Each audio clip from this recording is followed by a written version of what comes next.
నమస్తే అండి జగన్ అన్న. ఒక రైతుగా నా వేగేశ్వరం జయరామకృష్ణరాజు ఉండి కాన్స్టిట్యున్సీ అండి. మీరు ఫార్మర్కి కావాల్సిన సౌకర్యాలన్నీ మన గవర్నమెంట్ జరిగినాయండి.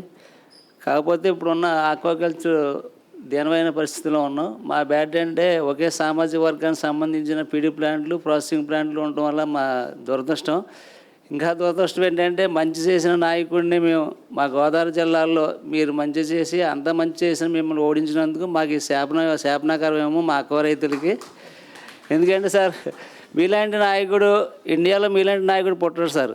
నాకు పర్సనల్గా మీరంటే అభిమానం, కానీ మీలాంటి నాయకుడు ప్రజల గురించి ఆలోచించడం కానీ ఒక గవర్నమెంట్ వ్యవస్థని ఏ రంగం నడపాలన్నది కూడా మీరు రైతుకి మా అన్ని వర్గాలకి న్యాయం చేసే నాయకుడు. మా దృష్టిలో మీరు దేవుడితో సమానం అండి.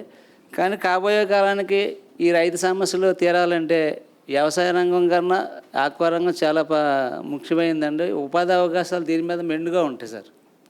ఎందుకంటే మధ్యతరగతి జీవితాలు బాగోవాలన్నా, ఉద్యోగ అవకాశాలు రావాలన్నా ఇది చాలా మంచి పరిశ్రమ సార్. ఈ పరిశ్రమ ఇలాగా నష్టపోతే కనుక ఓన్లీ మీ ఆక్వా ఫార్మర్సే కాకుండా మధ్యతరగతి జీవితాలు, ఉపాధి అవకాశం ఉన్న జీవితాలు కూడా ఆంధ్ర రాష్ట్ర ప్రభుత్వం ఆదాయాలు కూడా పోతాయి కదా సార్. నెక్స్ట్ కాబోయే ముఖ్యమంత్రిగా మీకు రిక్వెస్ట్ చేస్తున్నారండి. ఇక ఏంటంటే భవిష్యత్తులో గవర్నమెంటే ఫీడ్ ప్లాంట్ కానీ, ప్రాసెసింగ్ ప్లాంట్ కానీ ఆక్వా సంబంధించి మన గవర్నమెంట్ రన్ చేసింది అనుకోండి సార్. దీని మీద గవర్నమెంట్ కూడా ఆదాయాలు వస్తాయి సార్. మన ఇండియన్ గవర్నమెంట్ వచ్చిన మన రాష్ట్రంలో కానీ ఆదాయాలన్నీ కూడా 50% ఇతర దేశాలకు వెళ్ళిపోతున్నాయి సార్. అలాగే మన గవర్నమెంట్ తెలుసుకుంటే చాలా నామినల్ అండి. ఇది నాకు రైతుగా మిమ్మల్ని కాబోయే ముఖ్యమంత్రి ఇది కోరుకుంటున్నాను సార్.